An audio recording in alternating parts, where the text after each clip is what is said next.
Just a very quick update on my HMHS Britannic, the Billings boat Titanic 510 conversion. So, yeah, I've been doing a lot of work on it, but I've also been making sure that we have no kinks in the actual hull as we're building.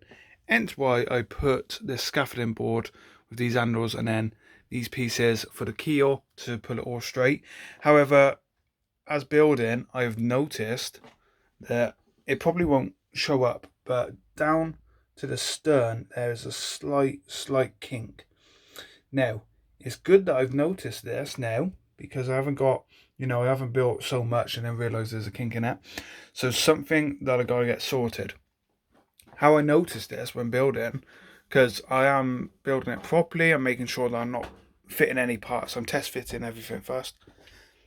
Down here, this piece of deck, I am just putting some glue on here and around there so I can line it all up. But when I put this down, I realised that this gap over here is perfect. Yeah, down here, let me just focus in on that. There you go. See, there's a gap there. Now, this actual gap here is to put some pieces in for the side of the ship, part of the decking. But it's the gap between, keeps going out of focus, there, see it? I don't know if I got a pointer, let me use a scalpel. This here, that gap there. And there's not one that side, and there's not meant to be. So that's how I noticed there was a problem.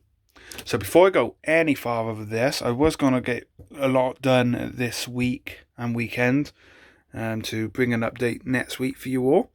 But we need to sort that out. So what I'm going to do is have a good look at it.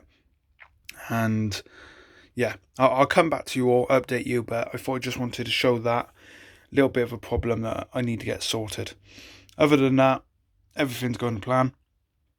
Obviously, this is not Titanic. This is Britannic. So please keep that in mind. And yeah, I'll bring you an update as soon as we get this all straightened out. See you soon.